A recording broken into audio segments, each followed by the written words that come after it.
190441174. Nah, pada video kali ini saya akan membahas mengenai konsep dasar sistem operasi. Nah, sebelum masuk ke videonya, di sini saya akan membahas sedikit pendahuluan tentang sistem operasi ini. Nah, dalam ilmu komputer, sistem operasi atau dalam bahasa Inggrisnya biasa disebut operation system, atau OS, adalah perangkat sistem yang bertugas untuk melakukan kontrol, eksekusi program, aplikasi, dan manajemen perangkat keras serta operasi-operasi dasar sistem. Termasuk menjalankan software, aplikasi seperti program-program pengolahan kata browser web.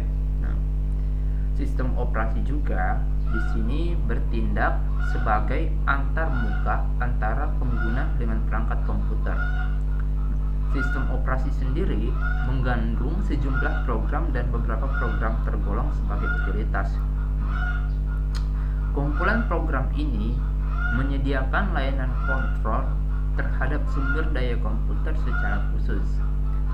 Sistem operasi menangani kontrol pengguna sumber daya dengan keras seperti disk, ROM, memori, prosesor, dan perangkat tambahan lainnya seperti mouse, printer, dan lainnya. Oke, sekarang kita masuk ke intinya.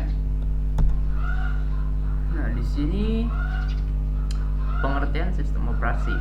Sistem operasi adalah perangkat lunak sistem yang mengatur sumber daya dari perangkat keras dalam kurung hardware, dan mengatur perangkat lunak dalam kurung software. Tanpa sistem operasi, pengguna tidak dapat menjalankan program aplikasi pada komputer mereka. Jadi apa sih tujuan sistem operasi ini?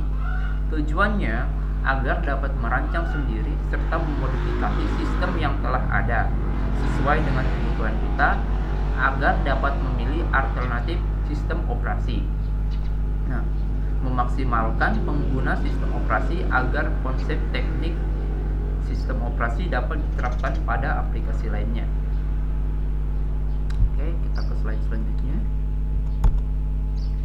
Selanjutnya di sini ada fungsi sistem operasi. Di sini sistem operasi sendiri berfungsi sebagai perantara brainware dan hardware. Fungsi keduanya juga itu menyediakan lingkungan sebagai wadah untuk mengeksekusi program aplikasi. Selain itu, sistem operasi juga menjamin kebenaran sistem operasi komputer, perangkat keras yang berupa CPU, memori, input-output, serta menyediakan sumber daya yang digunakan untuk bekerja dalam memori. Oke, selanjutnya kita ke slide 4. Layanan sistem operasi. Sistem operasi sendiri memberikan layanan-layanan pada beberapa bidang. Contohnya seperti di sini di bidang pembuatan program, di bidang eksekusi program, di bidang mengakses perangkat operasi input-output, maupun di bidang pengakses sistem berkas, deteksi error, akunting, dan proteksi. Di sini saya akan membahas sedikit mengenai layanan yang diberikan pada bidang pembuatan program. Lalu apa sih tugas sistem operasi ini? Pada bidang program ini, sistem operasi menyediakan beberapa fasilitas yang membantu programmer dalam membuat program, seperti editor. Walaupun bukan bagian dari sistem operasi, tapi layanan ini diakses melalui sistem operasi. Selanjutnya, tugas sistem operasi di bidang eksekusi program. Di sini sistem diharuskan bisa meload program ke memori dan menjalankan program tersebut. Program harus bisa menghentikan pengeksekusian baik secara normal maupun tidak normal atau error. Selanjutnya, tugas sistem operasi di bidang input-output. Program yang sedang dijalankan kadangkala membutuhkan input-output. Untuk efisiensi dan keamanan pengguna biasanya tidak mengatur peranti input-output secara langsung. Nah, untuk itulah sistem operasi harus menyediakan mekanisme dalam melakukan operasi input-output. Selanjutnya, dalam manipulasi berkas, dalam pengaksesan sistem berkas. Nah, sistem operasi di sini bertugas program harus membaca dan menulis berkas dan kadangkala juga harus membuat dan menghapus berkas.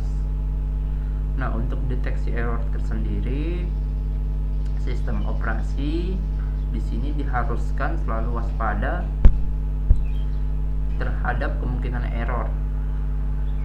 Nah, error dapat terjadi di CPU dan memori perangkat keras input-output, dan di dalam program yang dijalankan pengguna. Untuk setiap jenis error, sistem operasi harus bisa mengambil langkah yang tepat untuk mempertahankan jalannya proses komputasi.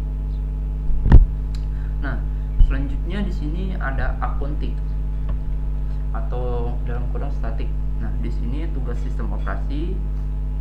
Nah, di sini contohnya kita menginginkan agar jumlah pengguna yang menggunakan sumber daya dan jenis sumber daya digunakan selalu terjaga. Untuk itu, maka diperlukan suatu perhitungan statik.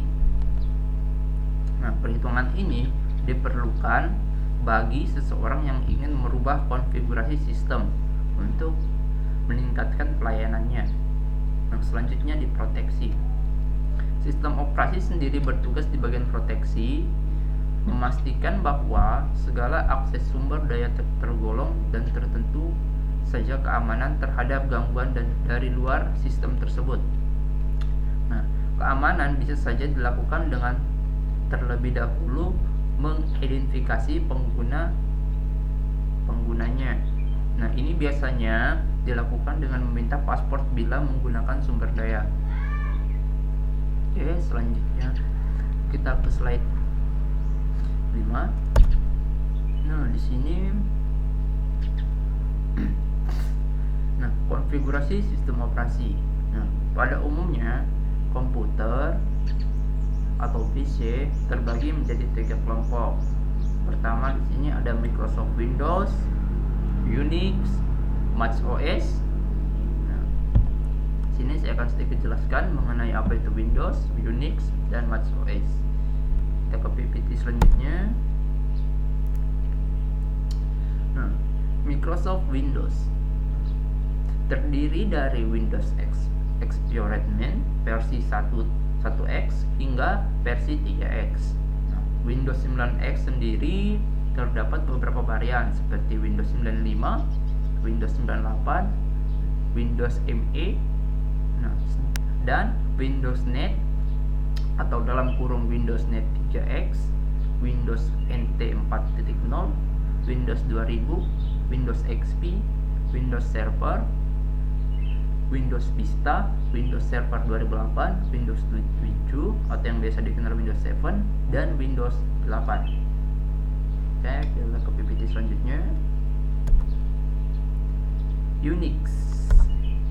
Nah, Unix sendiri menggunakan antarmuka sistem operasi POSIX seperti ESCO, Unix, keluarga BSD, Berkeley Software Distribution, GNU atau Linux, Mac OS berbasis kernel BSD yang dimodifikasi dan dikenal dengan nama Darwin, dan GNU atau Word. Oke, kita ke PPT selanjutnya. Sini ada Mac. Nah, sistem operasi komputer keluaran Apple yang bisa disebut Mac atau Macintosh. Nah, demikian presentasi saya pada video kali ini. Kurang dan lebihnya mohon dimaafkan. Wabillahi taufiq wal hidayah. Wassalamualaikum warahmatullahi wabarakatuh.